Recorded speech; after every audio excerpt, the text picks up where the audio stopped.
welcome to day 14 of the Match World Cup video blog in association with Chewits. Now I've just come to the end of the craziest 24 hours of my entire life. It wasn't just the football, it was everything else that came around it. I'm going to give you a bit of a rundown about that now. To start with, I was in Port Elizabeth yesterday. Pretty obvious reason why. I was watching England beat Slovenia and get us through to the knockout stages of the World Cup, and it felt absolutely awesome to do.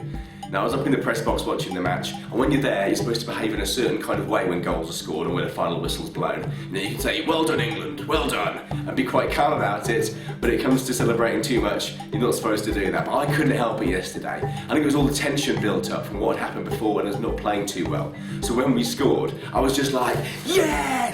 Come on England! Come on!" I mean, it's exactly the same as you lot at home watching it on the television.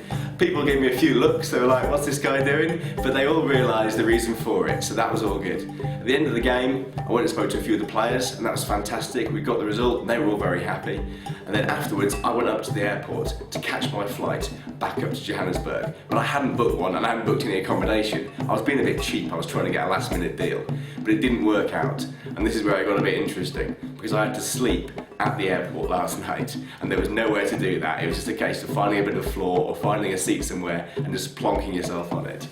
So that was pretty unsavoury. There were alarms going off all over the place, tannoy announcements, all sorts of noise and cold blasts of wind from the doors opening and the air conditioning. But yeah, I could deal with that.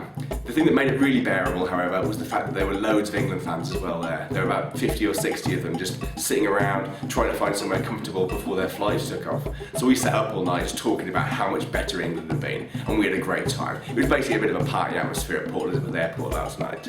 So I got my flight early morning, 8 o'clock, back up to Johannesburg, and then I started my drive across to Rustenburg. But I was so tired that I had to just turn off the road and park in a bit of a parking space and just sit on the side of the road in my car and go to sleep for 3 hours. So that was alright, I felt a lot better after that. And now I'm back in my accommodation, back in Rustenburg, and the adventure continues. Tomorrow it's Spain against Chile. I'm going over to Pretoria to watch the match, and hopefully there's going to be an England press conference as well, so I'll bring you all the news from that. It's going to be absolutely huge. Alright then, now it's time for your full match results roundup from the day, and what a day it's been. In Group E, it was Cameroon 1, Holland 2, and Denmark 1, Japan 3. Now all of this means that Holland have gone through with a 100% record, 3 wins out of 3, and they're topping Group E. And that's massive because I don't think they've played as well as they can do so far, but they've still managed to go out there with a 100% record, so they're a team to watch out for in the next round. The other team to go through is Japan, and that's a massive shock after their win today. Everybody expected Denmark and Cameroon to battle it out for second place in that group, but Japan have stepped it up and they've got it, so well done to them. In Group F, it was Paraguay 0, New Zealand 0, and Slovakia 3, Italy 2. This is absolutely huge. Italy, the reigning World Cup champions, have gone out in the group stages. They're out of there, they're not playing anymore, so that's huge. Paraguay win the group after their draw. They didn't need anything else today, and New Zealand, who they faced, can be really proud of themselves. It's another draw for them, and it means that they've gone home out of the tournament, admittedly, but they got home undefeated, and they can hold their heads really high because nobody expected them to get anything at all from any of the games in their group. So well done to them. In the game of the day, Slovakia beating Italy, it was huge. Slovakia took the lead quite early and they held on to it until the last 20 minutes. And I was really hoping Italy would come back and would win the game because Slovakia were annoying me.